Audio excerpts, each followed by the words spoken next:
It's time to explore the world according to Glenn. I'm Kevin Jacobsen. Glenn Close is my favorite actress, and this show is all about exploring the career of one of the finest actors of her generation. Each episode, I'll be joined by a guest as we dive into one, or in this case, two, of Glenn's movies, TV shows, or stage productions, going chronologically through her career, discussing her performances, and assessing the projects themselves. And today, we're talking about two films from 1984, the TV movie Something About Amelia, which earned Glenn her first Emmy nomination, and the underseen family drama, The Stone Boy.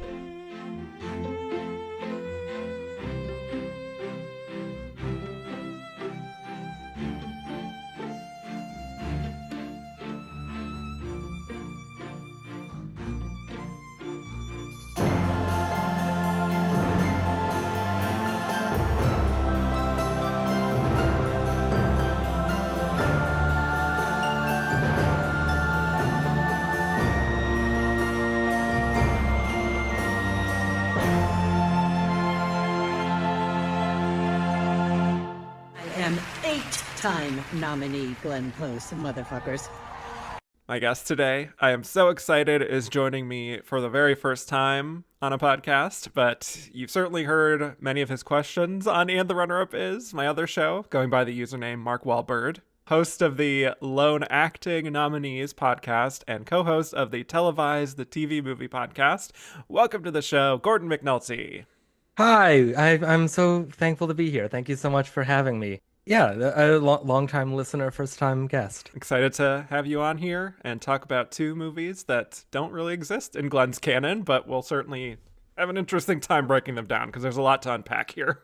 A lot to unpack. More so in the first of these movies, but there's some stuff in The Stone Boy. Yes. That's true. A little bit of stuff. A little bit of stuff, yes. But before we get into these two movies, just wanted to know what your relationship is with Glenn Close overall, if you remember the first time you took notice of her, and whether you have a favorite role or performance from her.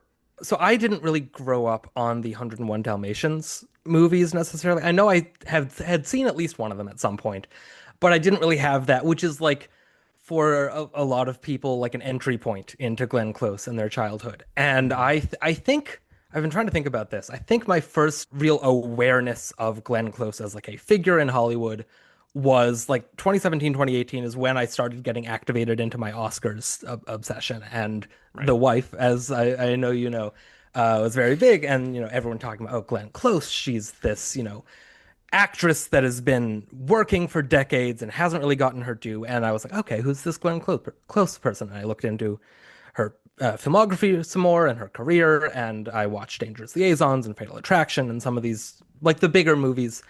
And then, you know, We All Expected. And it didn't quite work out. And I do have a little story with that I just think is very fun, which is, so that was my first year of college, and I didn't have cable in my dorm. So I was watching the Oscars on a live stream on a website that was a few seconds delayed.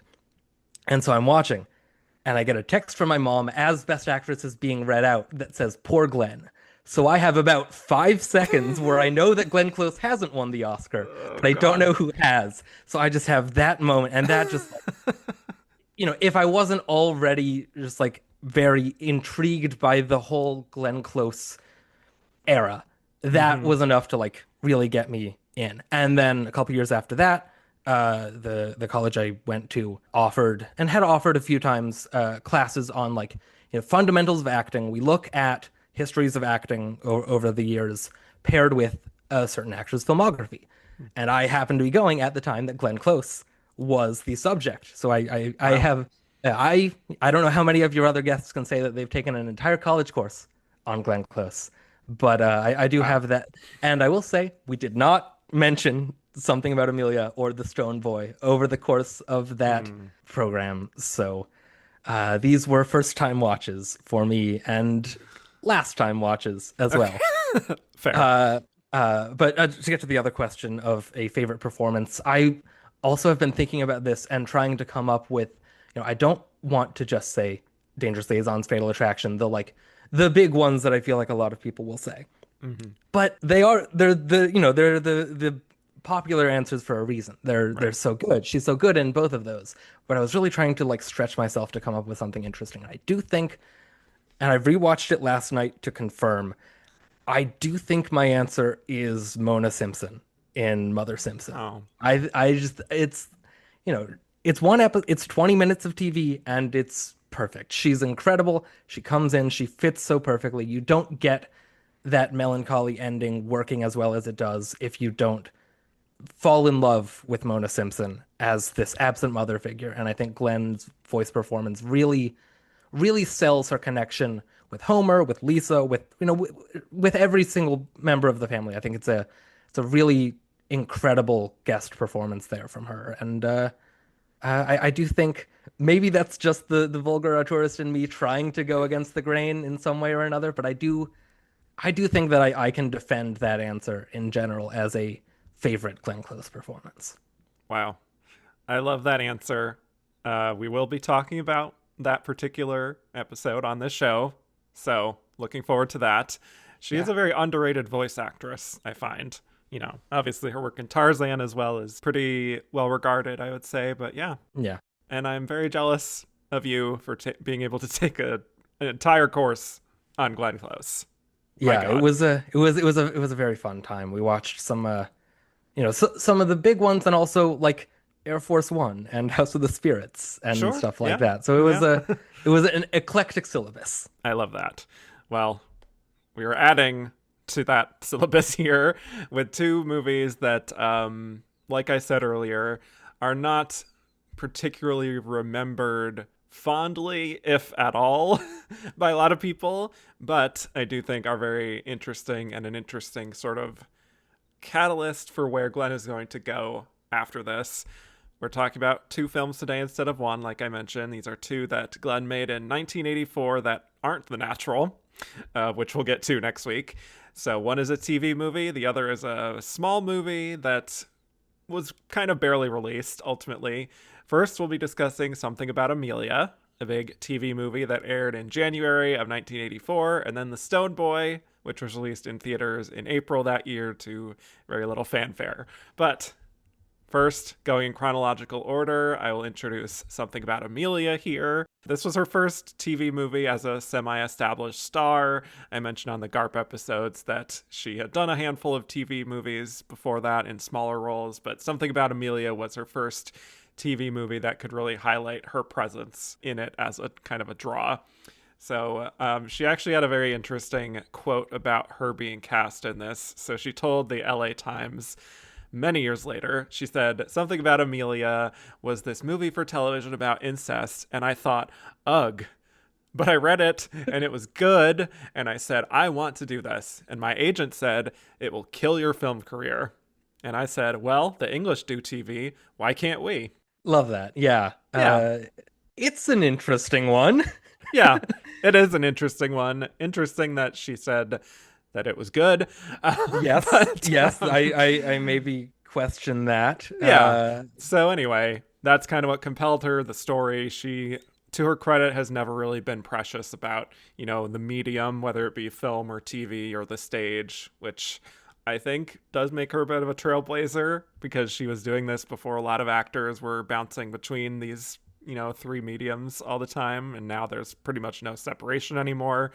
Yeah. So to introduce this movie, Something About Amelia is an original TV movie about a family that is affected by the revelation that the father has been having sex with his 13-year-old daughter, Amelia. And this was written by William Hanley, who researched real-life cases of incest during his writing process. This was also directed by Randa Haynes, who just 2 years later would direct Marlee Matlin to an Oscar for Children of Lesser God. And I think this movie was kind of like her calling card to be able to make that. So Something About Amelia, it centers on the Bennett family. Glenn plays Gail, the wife and mother of Stephen, played by Ted Danson. They're an upper middle class family. They have two children, 13-year-old Amelia, played by Roxana Zal, and 10-year-old Beth, played by Missy Francis. So we see how Amelia is rather sullen and is losing focus at school, and she eventually comes forward with help from her guidance counselor, played by Jane Kasmerick, and admits that her father has been having sex with her and that it started a few years ago. So the guidance counselor brings this to Gail, who you could say reacts very poorly to this news and thinking Amelia is making it all up. So anyway, Stephen finds out about it, hires a lawyer, is maintaining his innocence, and the film is kind of exploring how the family gradually falls apart in the wake of this revelation. This is a big, social issue movie covering a topic that was rarely explored on TV before. So, Gordon, very curious for your thoughts on Something About Amelia overall and Glenn's performance in it. I think there's a story here that can be told well, theoretically, and I don't think this does it. One of the things that I noted in your plot description there is that you mention that he's having sex with her. Yeah. This movie never goes into the molestation angle. It Right. never really addresses the fact that she's a child. It's much more treated that he is, having a sexual dalliance more so than abusing her. Yeah, and that is why I use those words, Yes. because that is how the Yes. movie presents it. Yeah. Yes, exactly. And I think it is like that's such a stumbling block to get anyone to be able to take this seriously enough as a movie in the first place that like I don't think there's any way to come back from that. I think it's a failing of perspective in the first place that like there's no real way to like appreciate any of the rest of the movie as a result because it's just so it in a way has its heart in the right place because it is, addressing a social issue, but it's just so misguided. And then on top of that, it's also just not a good movie. It's poorly structured. I think Ted Danson is fine. I think Roxana Zal is okay. I think Glenn is pretty bad here. Okay. I'm sorry to say.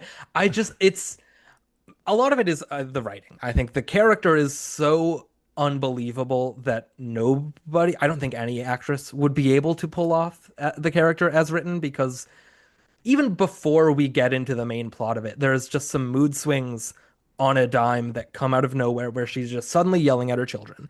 And it's so it just like, a pleasant conversation at the breakfast table that turns to her berating Amelia for just like nothing, basically.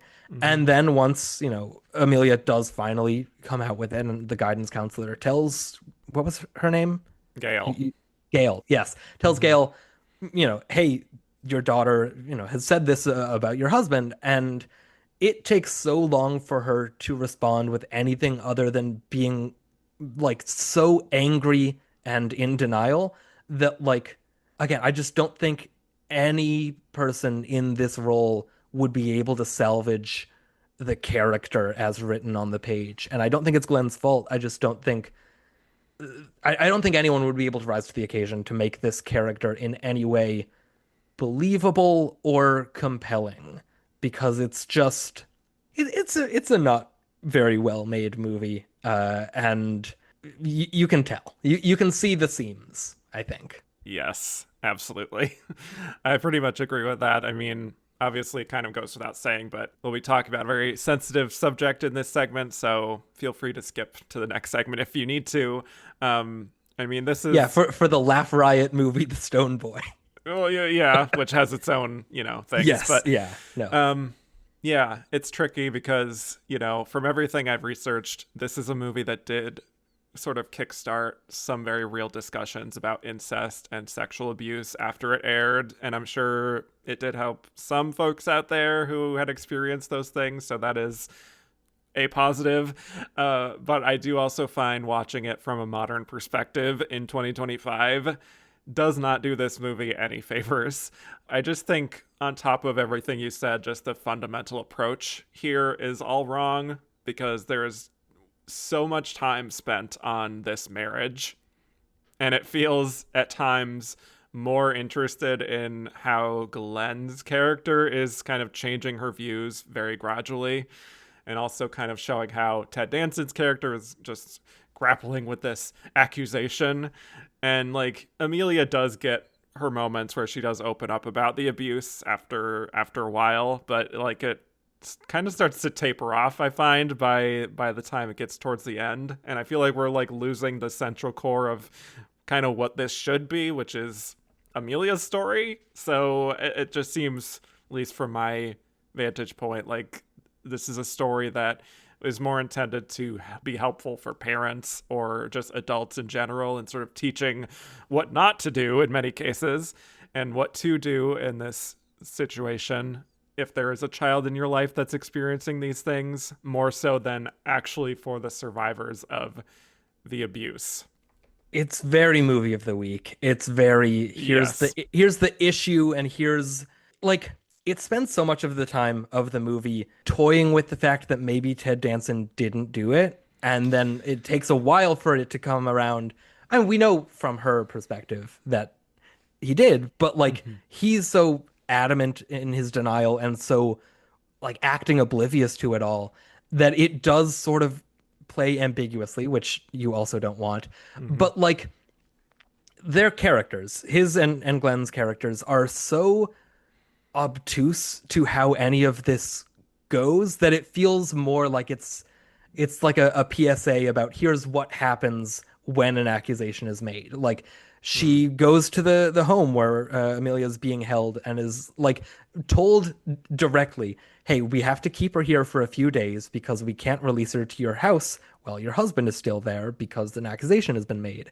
And she responds with, "Okay, well, how soon are you gonna have her out? Because it's getting dark and I need to get her home tonight."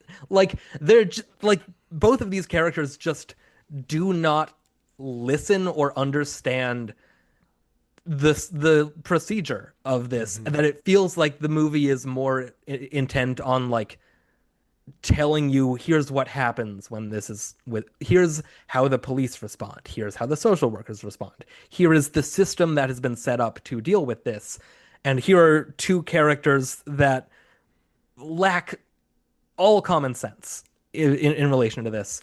And it just makes it's really hard to take these characters seriously when they're when Glenn is so obstinate about like, oh, when she yells at the social worker, the guidance counselor, of like, why would you, she keeps saying insane, she keeps saying, why would you say such an insane thing, why would you tell this to a stranger?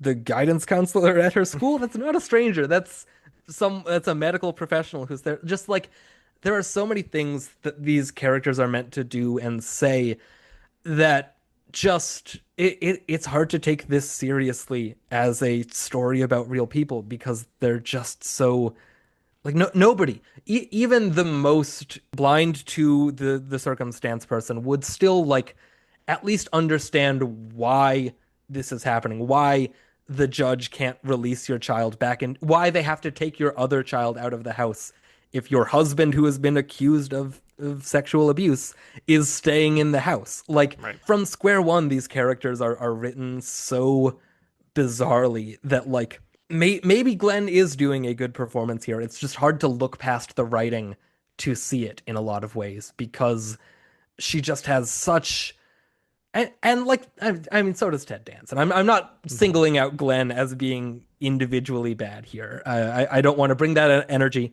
to this podcast. It's just the movie does not serve its performers for the most part, and she gets the worst of it with the material that she's given because the character is just really unsympathetic for us to eventually want them to get back together. By the way, Oh my that's how the God. movie ends.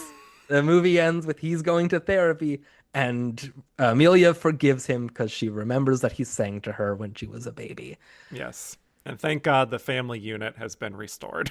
Yes, thank God for the nuclear family. It's the 80s.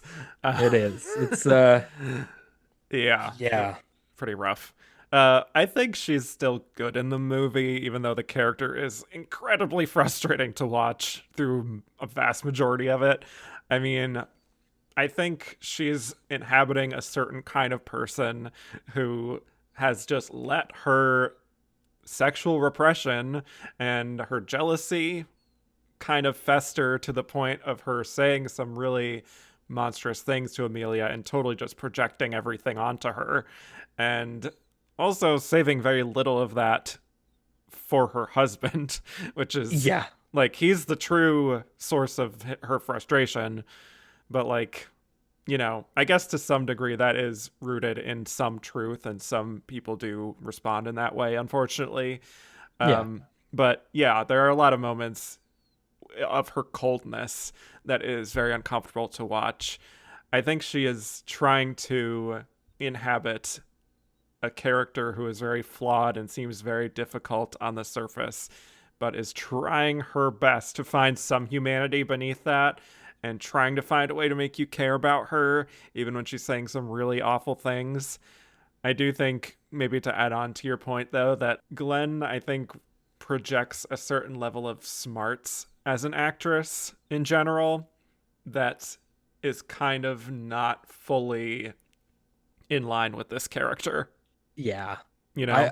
I don't really buy Glenn Close as somebody that repeatedly throughout the movie questions why her daughter let it happen. I just like Yeah. she has like she just has some air about her of somebody that seems so sympathetic and Right. so uh aware that the character I think is I also yeah like it's that the character is poorly written and that also the character as she exists in the story is not a good fit for Glenn's strengths Mm-hmm. as a performer for the most part because she has to be so cruel for so much of the movie and so just like I don't know. And I think that works to the strengths of Ted Danson here, playing the like affable everyday guy, because that's sort Right. of what the movie's trying to say. It's like, I mean, there's a really janky line from the therapist of like, it's not always the drunken brute and the. He uses some weird language to describe the Mm-hmm. hypothetical, quote unquote, ideal victim of like what you would imagine necessarily. It's just like, Mm-hmm. it could be anyone. It could Right. be nice Ted Danson could be the Mm-hmm. perpetrator of something like this. And I think that is an against typecasting that works more here. Mm-hmm. I just think Glenn, like, I really struggle with this character because of what we are asked to see in her. Yeah. Because not just the how long it takes her to finally come to terms with it, but then after that, her response for the rest of the movie is not how can I, make things better for my daughter. It's how can I reconcile this with my husband, who I am inevitably by the script going to forgive and get back together with.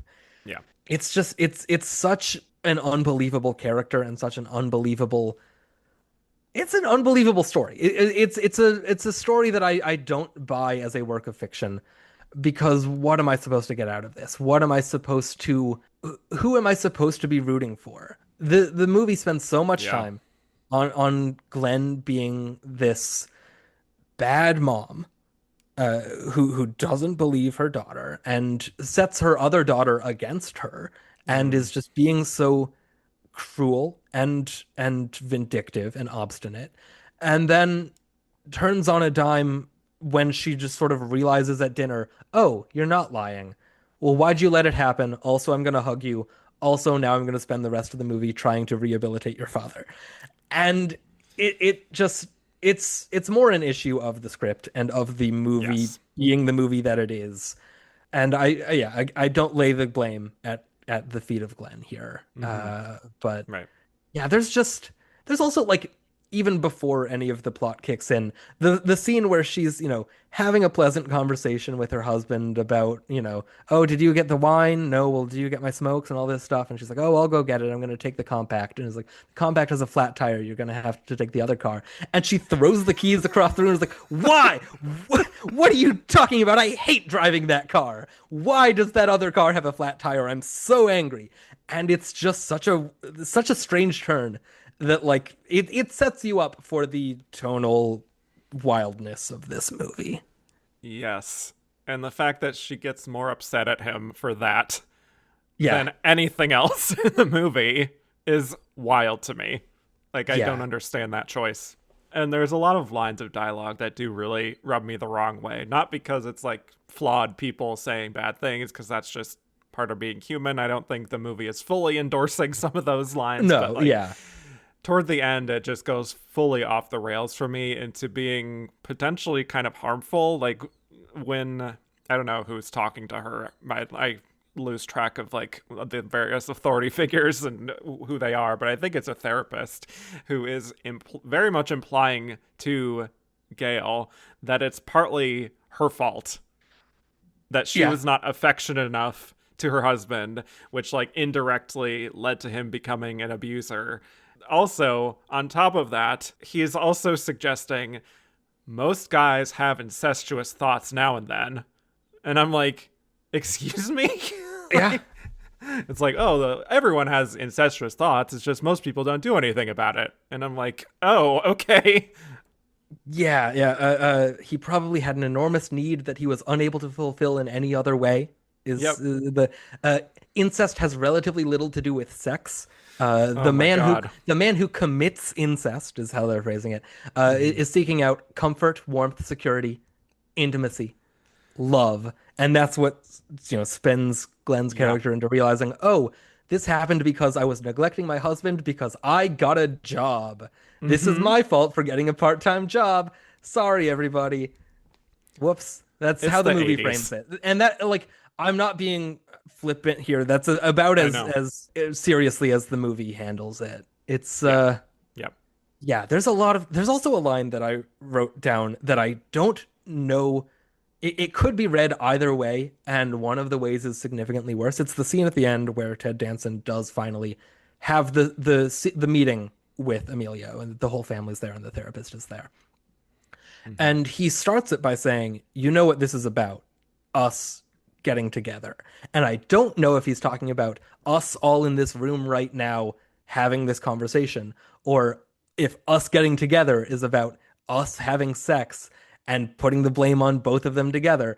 And the movie doesn't, again, the movie really seems to be playing both sides of like, Mm-hmm. it's a little bit her, it's, the movie's not saying it's a little bit her fault.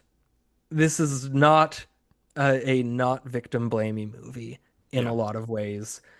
They go to extreme lengths to let Ted Danson's character off the hook, and it just it really leaves a bad taste in your mouth for a movie that has already not put a good taste in your mouth at any point elsewhere.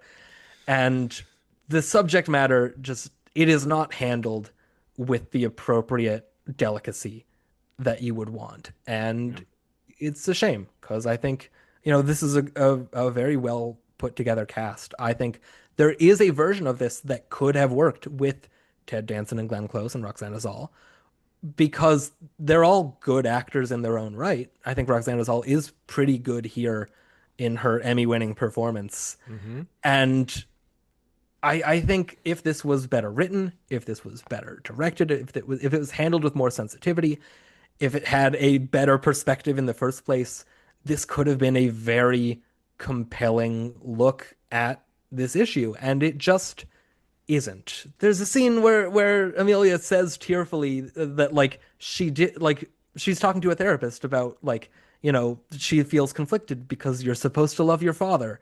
And then it cuts to a commercial break. And just it is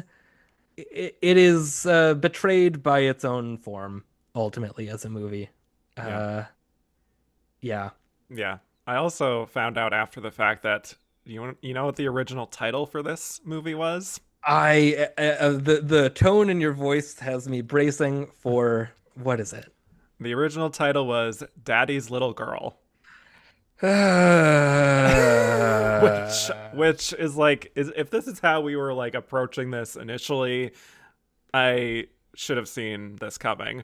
Like obviously Yeah. very provocative, but just very gross. Glad they changed it. But to me, I Yeah. mean, like there was so much writing at the time about how this was such a sensitively handled story and made with so much compassion, but I agree with so many of your points. Like I just don't feel that way at all. Even at the time, I can't really grapple with the fact that this was like almost universally praised. Yeah. And that seems to have turned generally like anywhere you will see people talking about this movie now. If you look at the Letterboxd reviews, if you look at the comments on the YouTube upload, I was Yeah. looking up something else about this, and a Reddit thread came up of someone being like, "I saw this when I was a kid, and I hated it then. Not even like, oh, I found it, like, emotionally touching. I was like, oh, I was 10 years old and this was garbage, and I rewatched it the other day and it's garbage, and nobody should be made to watch or remember this movie. Traumatizing not because of the content, but because of the movie itself. Yeah. Uh, yeah. Looking through my notes about anything else about this, the little sister sucks. She's Yes. very precocious and annoying. Um, Is there a suggestion that he might do it to her as well? Like she's that's kind of his next victim? Wikipedia, the plot summary does say that, there's a revelation that she was his next intended victim, but all you get of that is when she volunteers to watch football with him and he has his Yeah. arm around her on the couch. Right. That's what I was gonna say. And Yep. like the again, that, could be that's sort of implied without ever being said, that like that is why Amelia is finally telling somebody about this, is because she witnessed that and was like, "Oh, I want to protect my sister." Yeah. But nobody says that in the movie. That's never actually said, and like that could have been an angle to explore and to drive this narrative in an interesting direction of what is Amelia's motivation? Who is Amelia aside from a victim? Right. And Aside from her there circumstances. Yeah, yes. exactly. It's not a good movie, I'm sorry to say. Although there was one moment early on that like I did find interesting, Hmm. like with how the movie was framing things, where Danson's character gets very upset about the fact that Amelia is going to a school dance uh, Yes. with a boy that he hasn't been told about. And the scene where he's like out in the garden planting tulips, just like in the middle of the yard, by the way. He's just digging a hole in the middle of the yard and planting tulips. But he like confronts her about this, and he's like, "Well, why didn't you tell me you were going to this dance with another boy, with a boy?" The like little Right. subtle another in there is like, "Oh, Hmm. okay, this is, we're going to see this guy sort of crack over the course of the movie and see this side of him, this abusive, jealous side, and it never goes there at any other point. Yeah. It never investigates him as a person, which is a whole other can of worms about this movie just like not handling the subject matter in any kind of way. Because like, well, I don't know. You would want to know anything else about this guy's psyche to make this a compelling story. And the scene where he does finally admit to it is just such an anticlimactic scene where he's just like, yeah, she's not lying. And then we cut to Glenn in a different therapy scene. And Hmm. that's it. Yeah. And it's just not good. Yeah, I did make a note of that line as well, and I think that was very subtly handled by Ted Danson. Like that could have been very clunky, I think, in the hands of another actor, just Yeah. really kind of overemphasizing that correction that he makes. But yeah, I mean, it's just rough. It's a rough watch. I mean, like even like I said towards the end where like she's telling Steven about how or yeah, Gail is telling Steven about how they have friends who got divorced and how Oh the yeah. wife admitted to feeling more miserable outside of the marriage than she was in it. And that's like what Gail is fearing if she separates from him. And at this point I just really struggle with that and how she reconciles that. I don't think that's properly explored. I don't even really think that's how things would play out necessarily after this revelation. But on top of that, I really just don't understand why we spend all of this time with trying to get to a point of forgiveness in this marriage and trying to salvage it, and Amelia just disappears from the narrative. It's just like such a unfortunate approach to what could have been a very, very powerful story Yeah. ultimately. I mean that whole scene that you're talking about where they're talking about the friends that got divorced, it ends with him saying like, well, if we just tell each other I don't love you anymore, there's no coming back from that. That's the end of Yeah. that. And she's like, I don't think I can say that to you. And he's like, well, I don't think I can say that to you either. And that's sort of that's the moment we're supposed to be like, yeah, they're going to get through this. They're going to persevere as a couple, and it's meant to be like a triumph of their love being able to fix this, and it's not. It isn't that. It's just it's a real issue of framing that I just keep circling back to. Like from square one, this movie fundamentally does not exist in the way that it should, and that spirals out in a bunch of different ways. And it's Hmm. just, I mean, a lot of my notes for Glenn are just these lines that are impossible to deliver in any kind of way of Yeah. what do you mean sex when she says, daddy's been having sex with me, and then, what do you think I mean? Well, I don't think you mean anything. Tell me what you mean. Have you gone crazy? Just like from the get-go, that's her initial reaction and all this stuff. And then when she's talking to the cops of like, and even if it's true, and it's not. Just Yeah. yeah, yeah, It is. yeah. Yeah. It's rough. Rough stuff. It's rough. I also, not to keep sort of piling on here, but I did find an interview with Ted Danson from 1984, which I found very distasteful, quite frankly. But like, I it's can like imagine. I can sort of understand how he, as an actor, is trying to get into the psychology of his character here, but the actual things he says here is just like beyond the pale, quite frankly. So if you don't mind me reading this, it's a Bracing. doozy. So he said, "I don't feel I was portraying a monster. It's hard to escape what he has done, but he is not a monster, he's a victim. He is the adult, the aggressor, so it all lands in his lap. It's his responsibility, as it should be, but you can turn it around and say he's as much a victim as anyone else. What happened to him in his parent-child relationship? Where were his parents that set up that total lack of self-esteem, that inability to handle choice?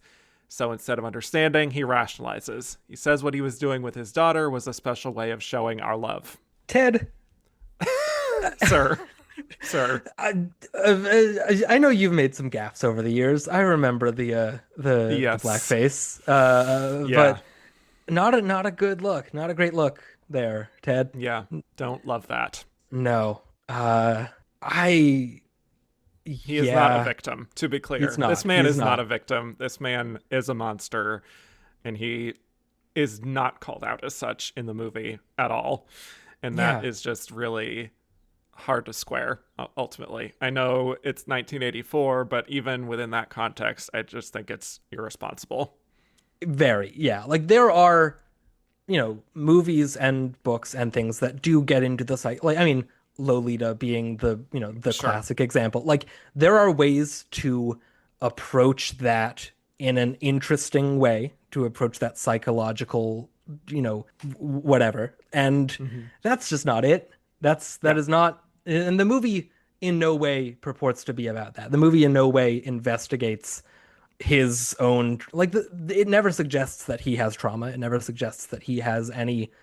I mean, the answer it gives is that Gail got a job and was not at home very much, and he resented her for abandoning the kids occasionally to go work, and like how that kind Yeah. of emasculated him Hmm.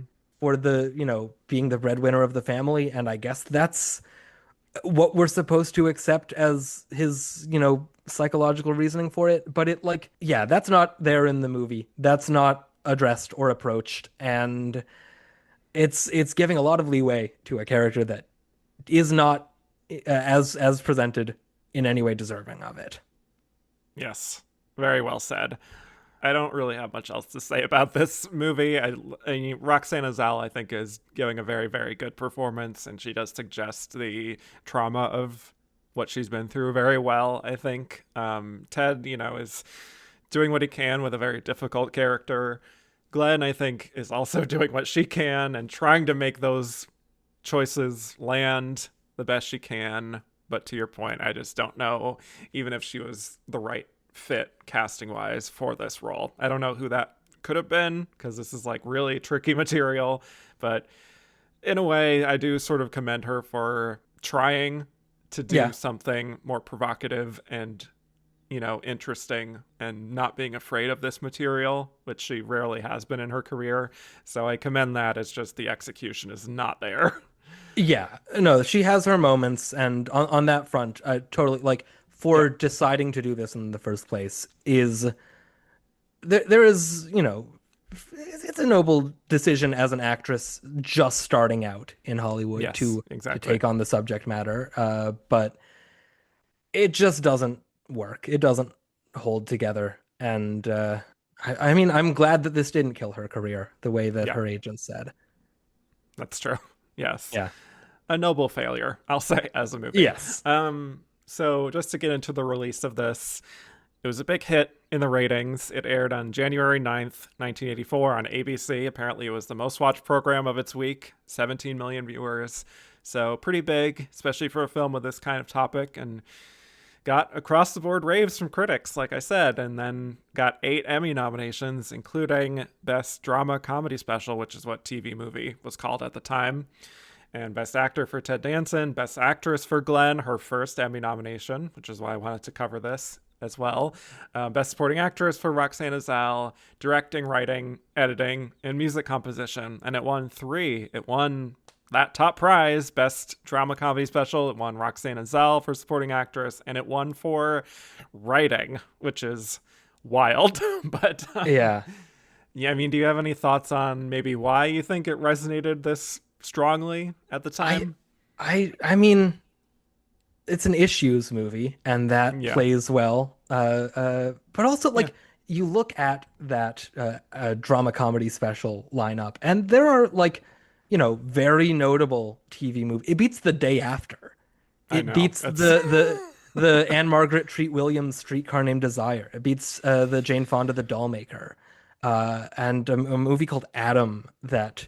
Oh yeah, it's about a real life child abduction and murder mhm. that has Jo Beth Williams and Daniel J. Travanti, who I don't know who that is, but he's the lead of that with her.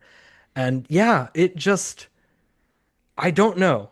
I mean, Yeah. it's really hard to, it's especially hard to gauge like old Emmys things and Mhm. old Emmys like TV movie and limited series. We've come across this a little bit on the podcast, but yeah, I am at the very least grateful for you having me do this here, so I don't have to do it again on that show, because it Yes. would not be fun.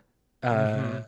Right. But yeah, I mean, there's some very interesting other TV movies and miniseries in this year. I do think like I haven't seen those others yet, but I'm interested in The Day After and The Dollmaker and that version of Streetcar. Mhm. And I can only imagine they're all better than this. I would But assume so. Yeah. it just I mean, it's a hot button issue, Yeah. and that resonates. That resonates with people. I don't Yeah. know. It feels to me like subject matter and the fact that they're just dealing with this at all was kind of the narrative more so than the actual quality of what we got here, Yeah. honestly. I mean, I also did want to call attention to like this insanely stacked category that Glenn is in, Yeah, by the way. very. So the other 4 nominees in this lead actress in a limited series or special category were Jane Alexander for Calamity Jane as the titular role, Anne Margaret, like you said, for Streetcar, Jo Beth Williams, her Big Chill co-star for Adam, and the winner, Jane Fonda, for The Dollmaker. I mean, that is like an incredible lineup of actresses. Yeah, it's a real murderer's row, and similar in supporting actress, which Mm, Roxanne Azal does win because it's Beverly D'Angelo for Streetcar, Patty love. Duke for the George Washington miniseries playing Martha Washington, Cloris Leachman for Ernie Kovacs Between the Laughter, whatever that is, and Tuesday Weld for the Winter of Our Discontent, Mm, which like that's yeah. a lot of big names here as well. That this child actor is able to beat out the likes of Cloris Leachman, Patty Duke, these like legends, multi Emmy winners, Yep. Oscar and winners. yes, Yeah. yeah, Yeah. and I do think that like for all of its faults as a movie, I do think that performance is good, and it's an inspired pick for them to go for her. Yeah. I think she's still the youngest Emmy winner for this. Uh, Yeah. from what I saw on Wikipedia. Uh, yeah, I had, Hmm. strangely enough, I had never heard of this movie until a few weeks ago when I did Testament on the Lone Acting Nominees. And Oh, Roxanne Azal yes. is the daughter in that. Hmm. And so I was looking through her filmography and this came up on her Wikipedia. And I was like, oh, that sounds strange. I'm probably never going to watch that. And then you messaged me a few weeks later asking if I want to come on. And Wow. isn't that a It's fun little fate. coincidence? Yeah, so it was Yes. fated to be. Yes. So I think it's okay that she did not win her Emmy for this, Glenn. Yeah. Um, we will talk about better work from her later on that she was nominated for. But yeah, I just wanted to also note, now that we're kind of like in the in between here, that this was a very, very good year for Glenn overall in her career. I mean, she earlier that year had that Oscar nomination for The Big Chill. She won her first Tony Award for her performance in The Real Thing, which I sadly can't really discuss on this show because it wasn't recorded, at least visually. I know there's like a sound recording of it, but so there's that. And then getting this Emmy nomination, like she's kind of like conquering all these mediums all at once. So exciting times. A lot of write ups were made about her, and she used some of that to project the idea that she was hoping to get to another stage in her career where she did not have to play mother types as much as she did in this time Yeah. period, which was like World According to Garp, Big Chill, Something About Amelia, and The Stone Boy. She is playing mothers. So, you know, it's an interesting pivot point, I think, of her being like, okay, I need to move on ultimately and not be typecast, which she hasn't been after Yeah. that. So, on that note, I assume we're done talking about Something About Amelia. I'm ready to put it behind us. So, Yes. I've yes. talked for longer about it than I thought we would. Yes, But to true. make up for it, I have very little to say about the Stone Boy. I know. Definitely did not have as many notes for this as I did for Amelia, many of which Yes. were like underline question marks. But all right, The Stone Boy. Not a lot that I could find out there about the production of this movie that was barely released in theaters. Glenn hasn't really talked about it too much, but I did actually find one interview from an old newspaper indicating that she was cast after she did The World According to Garp had come out and she got the Oscar nomination. So that's kind of what propelled her to this. She said she loved the story and it took a while to get funding because it was such a small scale movie, but 20th Century Fox finally got on board when the director Christopher Kane had secured Robert Duvall in one of the lead roles. So then Glenn had already been offered the role beforehand, but it wasn't until Duvall signed on that the studio moved forward with it. So anyway, Glenn spent about a month, she said, visiting family in Wyoming before filming so she could get a handle on kind of like the folksy country life sensibility and get the accent going. So she did some research for a movie that a lot of people didn't actually see, but you know, it was still important to her. The film is set vaguely in the Midwest and it was filmed in Montana. So this is a drama about a 12-year-old boy named Arnold, played by James Presson, who accidentally shoots his older brother while they're out hunting and his brother dies from that wound. And Arnold has a curiously muted reaction to this. Some could say stony reaction. And Ah. yeah, doesn't really show much emotion or even show much understanding of what he's done. So Glenn plays who else but his mother, Ruth, and Robert Duvall plays his father, Joe. They also have a young daughter as well, who doesn't really factor in very much, but the film is about kind of the family's grieving process, and we meet a few other characters in this family's orbit, including Ruth's younger brother, Andy, played by Frederick Forrest, who's kind of a womanizer who cheats on his pregnant wife with the deceased brother's girlfriend. And then we have Wilford Brimley, the great Wilford Brimley, as Arnold's grandfather, who becomes one of the only people who Arnold really connects with. And the crux of the story is getting Arnold to open up and stop bearing his emotions. So, yes, this is very much one of those movies that there hasn't been a lot of discussion about it. So, this may be the first time it's properly discussed in a podcast context anyway, but I know a few of the Glenn completists have seen this, but like other than that, you know, there's not much opinion out there about this. So, on that note, tell me your thoughts on The Stone Boy and Glenn's rather small performance in it. Yeah, I think this is a pretty, not an empty movie, because there is some content here, but it's for the kind of movie it is, it has remarkably little to say. Remarkably little happens in it. It does have a delightful Wilford Brimley performance, as many Wilford Brimley performances are. I think he's the shining light of the movie. But Mm-hmm. beyond that, I do think Glenn, for as little as she is in the movie, does have some good moments, and would have liked to see more of this movie focus on her and Duval's reaction to the death of their son, rather than what's happening with Frederick Forrest and his wife and his girlfriend. I think that's a real misstep of this movie to focus so much on, because I don't care, and because it doesn't really have much of anything to do with what we're ostensibly like watching this movie for. Right. And that takes up a good chunk of the middle of the movie. But I do think that Glenn, there are hints at a more interesting character here, and a character that is, going through a lot. And I think she does a very good job with what little she is given. I think she has a couple standout scenes. One where she's talking with the pregnant wife who's just had a miscarriage, and talking about, consoling her. This woman has previously had a miscarriage, and she's had a second one here. And she's talking about how, just like, it's not supposed to be this way. Parents are supposed to die before their kids. And Mm-hmm. I would have liked to see that explored more, but she gets a single tear in her eye, and then the movie moves on to something else. And I think Mm-hmm. that's kind of indicative of how this movie treats Glenn's character. Is it'll give her these moments and then doesn't explore them, and then pulls back, and you don't see her for long stretches of the movie at a time.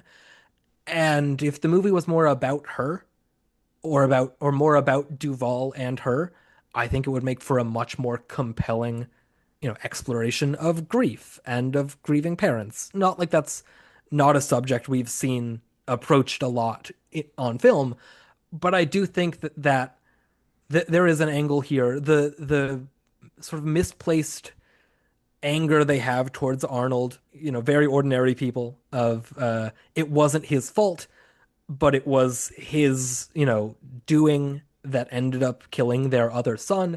And Mm-hmm. how do you reckon with your own anger and grievance and all this, while also still, wanting to protect your child and wanting to let him know that it's okay, but also you're still mad at him? And the movie doesn't really explore that very much ultimately. And they come together in a big teary scene at a carnival at the end, and all is forgiven.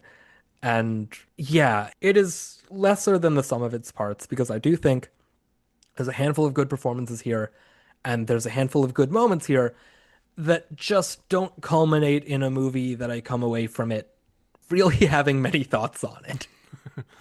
Yeah, I don't blame you for that at all. I would say that it is a much better movie than Something About Amelia. Much better. So we're going up, easier to stomach, but still not quite my cup of tea either. Like, I do really like a lot of movies about grief and domestic dramas, ordinary people, like you mentioned, being the big one that came out 4 years prior to this. And I think when handled well, they can be very devastating and also very cathartic to watch. I think this for me is almost too muted, and it feels like a pretty surface level kind of approach to the material. I mean, Glenn also mentioned, like, in that interview, that this is a story about the silences and what goes unsaid. And I think there is some value in that. You can definitely feel the weight of what is left unsaid in this family. So there's that. Like, they can't really get the strength to really fully talk this out or let go of their pride. So there's some value in that. I think I find myself more engaged when there are other characters, though, to be honest, like Yeah. Wilford Brimley's character, who is very confident in himself and knows a little something about everything. He's so fun to hang out with. I don't blame that kid for wanting to hang out with him more than his family. And I do think, even though the Frederick Forrest stuff does feel like just like kind of a distraction and not really important to the movie at all, to his credit, I think he injects some life into it, and there's enough variation in what he's doing that I'm intrigued by his presence in it, even though by the end I'm like, well, I don't really know what that was all for, but I Yeah. had fun watching him. I think Glenn is trying some things out here. Like, she's trying the Midwestern accent slash Southern. I think that's probably the first time she's done that in her career. There are points where she sounds a little bit like Holly Hunter, which I found kind of fun. Yeah. But it's also a very limited role ultimately and doesn't give her too much to do. Like, I understand her saying around this time that she wasn't interested in continuing with this type of role beyond this point. This feels like kind of one of the things that contributed to what ultimately led her to doing things like Jagged Edge or Fatal Attraction. My bigger issue, and I don't know if you'll agree with this, is that Jason Presson, I don't want to speak ill of a child actor, but his total remoteness, I think, is so overdone to the Yeah. point that he seems completely disengaged with everything going on, even with the script itself. Like, I feel like he was almost like directed too much to show no emotion. And Yeah. it's hard to access the character if that's going to be the lead character and have that be the thing and not, I think there are ways to do that and still be compelling as a screen presence. I don't feel that way about Jason necessarily. Yeah, I think again, sort of similar. I just think the structure, the focus of the movie is wrong. I think that would work if he was, off on the side and it's about his parents and how are they going to deal with, what's happened with their kid who's clearly traumatized and doesn't know how to process it. If it Right. was more about them and the Frederick Forrest character was this, shitty uncle that comes in and messes things up for a bit and is gone, and you don't have like 5 scenes in a row from his perspective, who it like you don't know at first how he's related to any of this, and then eventually you find out that he's Glenn's brother, but like Mm-hmm. who is this guy who's in a bar who's talking about Eugene and then kissing his presumably also teenage girlfriend and all this stuff. Like, Mm-hmm. I think if this was more about the couple and here's, how they are responding or not responding to all this and how it spirals out to everyone around them in their family and community, that would be much more interesting because I'm curious about them. I'm not curious about Eugene's the kid who died. Arnold Right. is the main kid. I'm not really curious about him because like I know what's going on with him. He's a 12-year-old who accidentally shot his brother and he doesn't Mm-hmm. know how to process that. You get that from the beginning. Like there's not really much to investigate there. He doesn't have an arc. He's just unfazed and a little bit upset with how he's being treated and he runs off to Reno for a bit and then comes home. And like there's not a story there.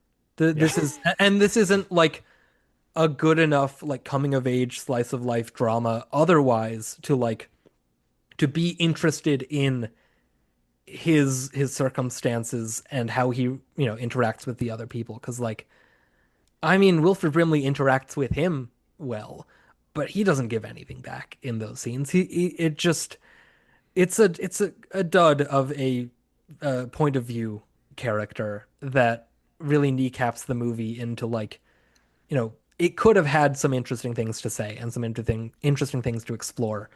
And because this kid is so nothing, it really, puts you at an arm's length from being able to connect with the movie's themes in any way.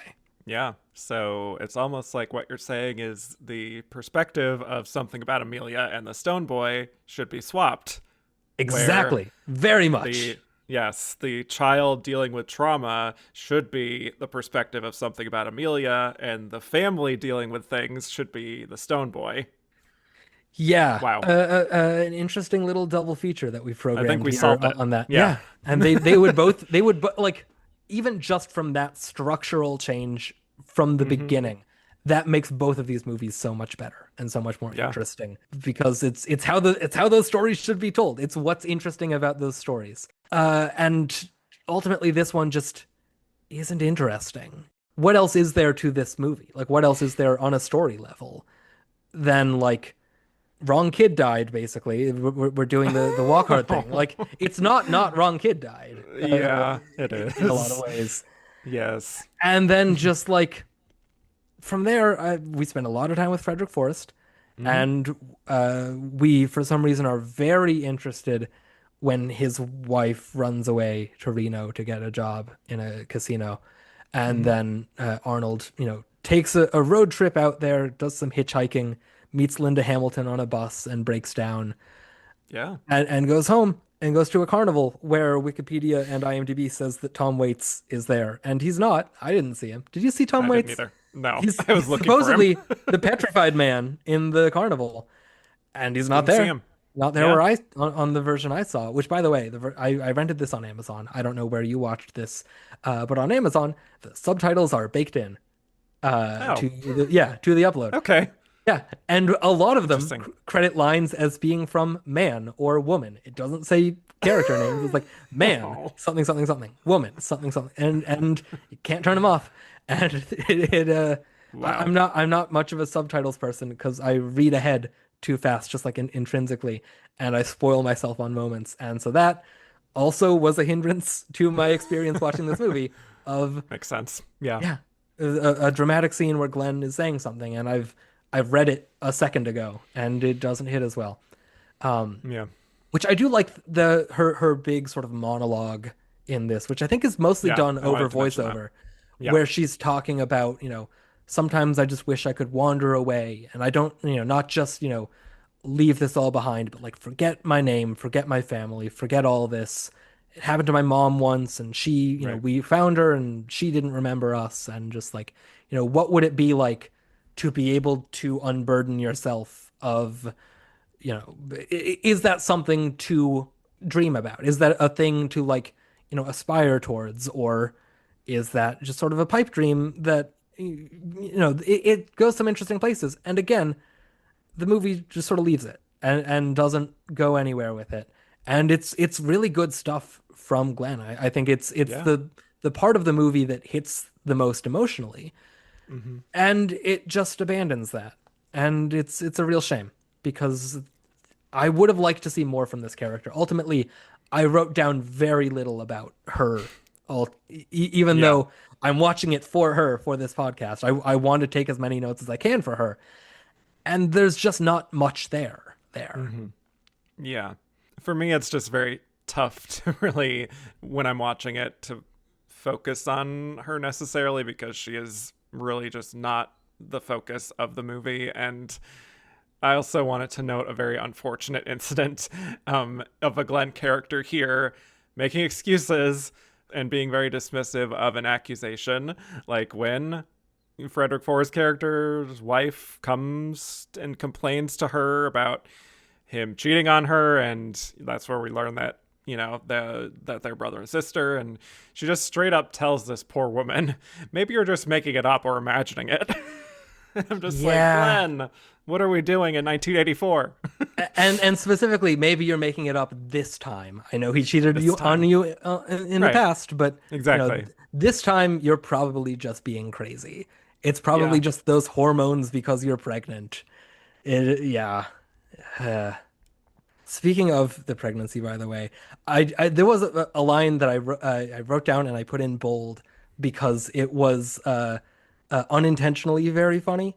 Mm-hmm. Which you don't want for a scene where someone is talking about actively going through a miscarriage. But it's when Lou has run off in the night and everyone's looking for her, and Wilford Brimley and the daughter find her in the barn, and she's talking about, it's coming way before it's supposed to, just like the other one. And Brimley just goes, I don't know why they do that. And it's just like, I don't know why your babies keep getting miscarried, but Mm. it was Yeah. a weird little line there that I took note of because what are you talking about? But yeah, Yeah. It's there's not a lot of lines that I wrote down from the movie. yeah. But The ones I did write that down are is mostly all Wilford Brimley. yeah, Because it's hard not to. yeah, talking about, what it's like to love a woman and telling telling Arnold, like, you find your love one, maybe two, three at the most. That was enough for me, and not at the same time. Yes. Well, they're like You ever... lying in their beds, trying to go to sleep, just like musing over the great loves of his life, and I never had a foursome. Not at the same time. Don't Not get at it the same twisted. time. Yeah. Uh, or when Arnold is asking like, how long can someone, go off into the woods and live on their own if they have a shotgun or whatever? And he's like, fella can get along most anywhere. You shrivel up sometimes though, especially your cock. It'll fall right off. Well, they're just having breakfast. Just, Yeah. love me some Yeah. rascally Grandpa Wilford Brimley. Yeah. Family It's bonding. Yeah. exactly. Yep. Also, Glenn did mention working with Wilford. She had a quote about that where she called him so real, so simple. If you don't watch people like him, you have to be stupid. I Which mean, I she's not guess. wrong. Yeah. Yeah. Did they ever do anything else together? I was curious.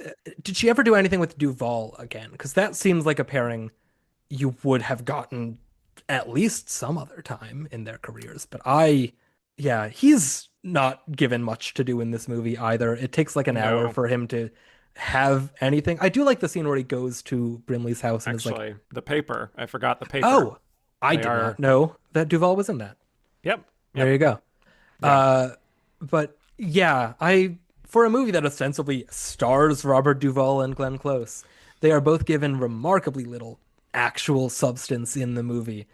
Him Yeah. coming off of his Oscar win, her coming off of her first two Oscar nominations for her first two movies. Mm-hmm.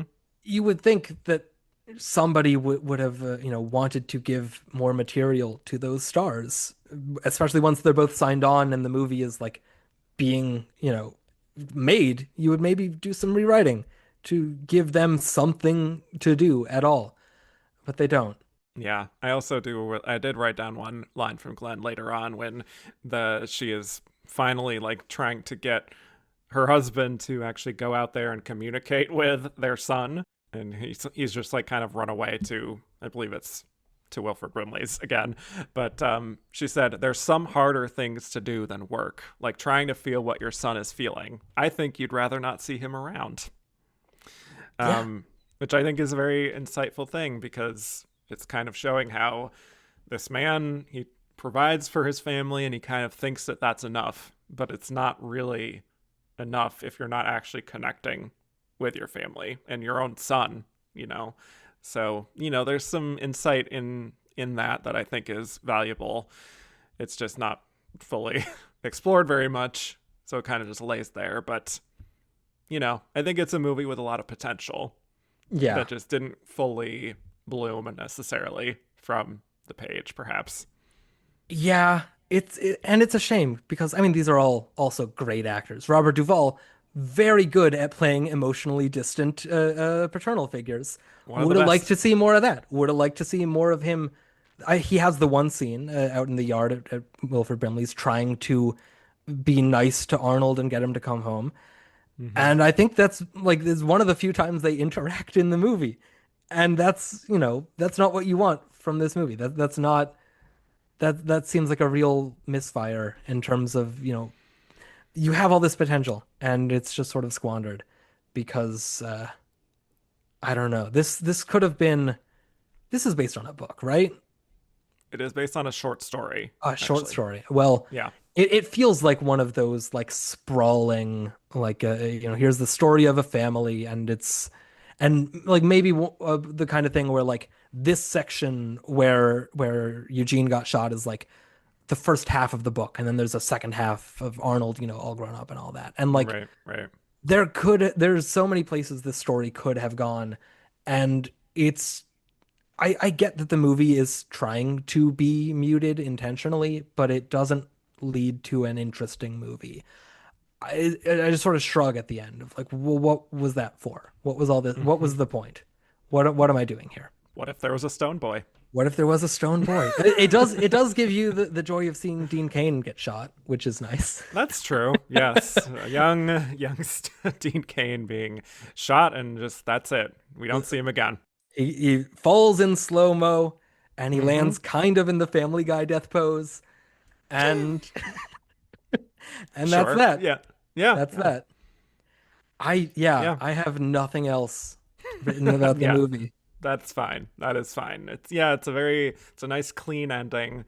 I don't really know why we needed the trip to Reno to have Arnold like connect with this woman who he kind of like apologizes to, They which is have like interesting. they have the one scene together where she's, crashing out about the affair with Yeah. Amory or whatever her name is, the girlfriend, and she like gets all up in Arnold's face and is like, this is all your fault. If you hadn't killed Eugene, none of this would have happened. And then that's when she Yeah. leaves. And like that's also that whole scene is really weirdly framed because it's all in like a I overhead know. wide shot, and like all these people are having these big emotions. It's like you have the entire cast there out on in the yard like screaming at each other, and you don't see any of that emotion because it's so far away, and like you don't the moment it doesn't hit as hard because Yeah. you just have like a bird's eye view omniscient view of things, and Hmm. it really just does not, do justice. What I'm sure in those scenes would have been more interesting performances if you could see the actors up close. Yeah. And Yeah. yeah, it's Yeah. there's a remove with this movie Hmm. that I get what it's going for thematically, but it makes the movie itself much less interesting. I completely agree. Yeah. And like you were saying earlier about like how we're spending so much time with Frederick Forrest, I don't know if we really need like no offense, but like I don't know if we need like a resolution to Lou necessarily and what she's doing. This doesn't really seem relevant to what we're doing here necessarily, but No, I would not. I would agree with yeah. that. Yeah. So, a better watch if you're going to watch one of these movies. Probably recommend the Stone Boy of the two of Yeah. them, and you also find it much easier. So, Yeah, there's and in that. much better quality. It's Yes. like remarkably high definition for Yeah. this movie that made like $260,000 and nobody has Right. ever talked about. Um, Yes, exactly. Meanwhile, something about Amelia is like 144p, yeah, just like barely legible. and Um, on Daily Motion in four yes, parts that are actually three parts that are actually just the movie twice. right. Um, Bizarre. I did just pull up the Wikipedia page for the short story of the Stone Boy to see if there was anything interesting there. And the only thing that I can see that's worth noting is that in the short story, the older brother, I imagine, is still named Eugene, but is written as Yuji, Eugie. So, Mm-hmm. I mean, if this movie was a bunch of people talking about, isn't it sad that Yuji's dead? Yuji. Uh, yeah, I've never seen that nickname for Eugene. It doesn't shorten it. It just takes away one Sticks sound. away the N. Yeah. That's all you get. But Hmm. All right. yeah, Yeah. that's my Um, closing thoughts on the Stone Boy. That's fair. That's fair. Well, to get to the release of it, like I said, released in April of 1984, 3 months after Something About Amelia. Also, this was right in the middle of Glenn appearing on the Broadway stage for The Real Thing, so a very busy time for her. And sadly, The Stone Boy only got a limited release in New York and a few other cities, and it was out of theaters after a week. Very little interest from the public. Like you said, only grossed $260,000 in total. So there was no awards campaign for the Stone Boy, despite it having a lot of, a lot in common with films that the Academy kind of liked at this time, like Tender Mercies, like Ordinary People. Also, this was the big Save the Farm year. So, This is like, this is a farm wife movie in 1984. yes, yeah, that's She true. could have been there. Could have. Even though she's like, I wouldn't even call her a lead, but No, like, no, yeah. sure. I did find something very interesting from AFI. Oh, I'm just going to read it directly here. It says the picture was a box office failure, but 13-year-old newcomer Jason Presson earned critical praise for his performance in the title role, receiving a prize from the Academy of Family Films and Family TV, a Best Actor nomination from Youth in Film, and a 4-picture deal at Paramount Pictures. When 20th Century Fox elected not to promote the picture for the Academy Awards, Jason's father, Ron Presson, organized a campaign for his son's nomination, financing screenings and full-page advertisements in the trades. Preston clarified in a 1985 LA Times editorial that he did not publicize whether the role was for Best Actor or Best Supporting Actor, believing the performance could qualify for either category. Despite these efforts, however, no Oscar nomination resulted. So Consider the Stone Boy. Consider the Stone Boy. Yes. As we have just done for the past 20 minutes or so, we have considered the Stone Boy. I feel like we've evaluated it as unworthy as a movie, but I would say so. Yeah. Yeah. I would say probably no awards attention we would give it. If it did have some success. I do want to pose the question to you, and I know you're doing The Natural next week, but would you say that Glenn is more worthy here than she is in The Natural? For us, if you have to give her a supporting actress nomination in 1984, and it's between this and The Natural, where do you lean? This is tough because I haven't seen The Natural in a while, so I'm going to watch it very soon. I can't really say with full confidence right now how I'll land, but I think technically she does get more interesting things to do here, even if it's limited, than she does in The Natural, which is she stands up in the crowd and she's lit really well. So I think that's where I land too. That was I do like her few moments where she does get to have, real emotional resonance in the movie. She is like one of the better parts of it. There's just not enough of her ultimately. Right. Yeah. So there you go. But to get to our last segment here, we are going to rate Glenn's performances on a very specific scale. So starting with Something About Amelia, thinking about her performance and where this is within her filmography, would you say that she is ready for her close-up, one of her best performances? Would you say it is low Glenergy, not one of your favorites, or somewhere in the middle, close but no cigar? I think calling this performance low energy, just sort of generally speaking, low Glenergy. I know. Excuse me. I know that low Glenergy is the name of this, but sure. I don't think she is low energy in the movie on that level. True. But I also don't think that you heard me talk about it in the beginning of the podcast. I don't think she's good in the movie. I'm sorry to say. So I think I'm going to say low Glenergy. Wow. I'm sorry, Glenn. Unbelievable. No, it's fine. It's fine. Yeah. I totally understand what you said. I would say close but no cigar. Emphasis on no cigar. Yeah. I wouldn't actually say close. I think she is definitely giving it her all. She's trying to make this work. Definitely not one of her best performances by any means. She does get the Emmy nomination, but it would definitely rank towards the bottom of her Emmy nominations for me. I think that's where I land. I could be convinced to that. I think it's somewhere in between the in-between. It's like, right. I don't want to... I need to add even more things in the middle of that. it's a 2 out of 5, whatever that...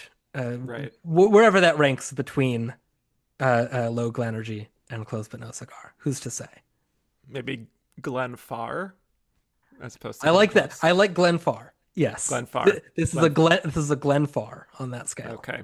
Yes. Which is to say fair. Not poor, but fair. Good. Okay. That. Well, for the Stone Boy, what do you think? Low Glenergy? Close but no cigar? I would say close but no cigar. I think it's not her fault that the movie is dull. I do think when the movie is focused on her, I am locked in. I do find her performance compelling.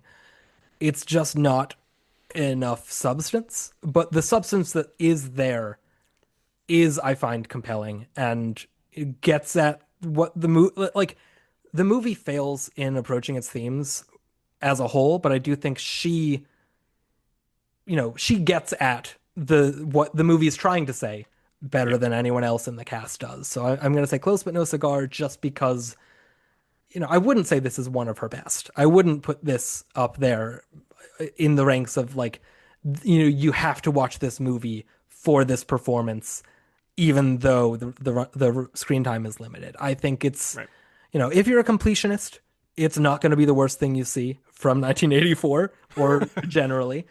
Yeah. But it's not something that I'm going to be like telling people to seek out for the sake of it. You can, maybe find a Yeah. couple of her scenes in it, but you're not missing a hidden gem with this one. I agree. And I'm going to add in my new category, Glenn Farr, for me for this one, Well, there you which is go. to say, I just don't really think it's a very essential watch in the Glenn Close experience. Ultimately, she's putting in fine work. The accent work, like, I don't know if she makes for the most convincing country gal Yeah. necessarily, but because she's like, this is a woman who's from Greenwich, Connecticut, for God's sake. But like, she's giving it her best effort. I think she's served fine in the film. I just don't even think it's close but no cigar, honestly. Like it's fine. Yeah. So That's fair. Yeah. yeah, but definitely not local energy. We'll be No, saving no, that not at all. for later. But Gordon, thank you so much for joining me. This was quite an interesting discussion. I hope you had fun, regardless of the relative lack of quality of these movies. Thank you so much for having me. I'm honored as a longtime fan of all of your shows. I am excited to finally be here, and I'm touched that you reached out to me Yeah. for these, and I'm glad that I watched it so somebody else didn't have to. Not to paraphrase the nostalgia critic on accident, but I'm glad that there are people out there that are now aware that these movies exist that otherwise probably would have gone an entire lifetime not ever considering the Stone Boy. Yes, exactly. Consider the Stone Boy. That should be Consider the him. message of this episode. Yes, this was a blast. Where can people find more of your work on the internet? I'll plug my podcasts here. You can find the Lone Acting Nominees podcast, which I've been doing for a few years now. That's on Twitter and Letterboxd at Lone Acting Noms, and on Instagram at the Lone Acting Nominees. You can find it wherever you get your podcasts. We talk about movies that only received a single Oscar nomination, which is in one of the acting categories. We just crossed 200 episodes on that, so that's fun. We're in the home stretch of the last 70 some movies here, but that's a good time. And then Televised, the TV movie story, also wherever you find your podcasts. As the title suggests, we talk about TV movies like Something About Amelia, but not Something About Amelia, Right. which is going strong. We only started that earlier this year. It's me and Eliza, who was on, and the runner-up is at some point talking about Wilson, I think. Yes, correct. At least that. I don't know if she was on any other episodes there, but we have a good time there on that show. Yeah, check out both of those podcasts. I'm very proud of them. Very good. Yes. All right. Well, thank you all so much for listening. You can find me at Kevin_Jacobsen on Twitter and Instagram, just Kevin Jacobsen on Blue Sky.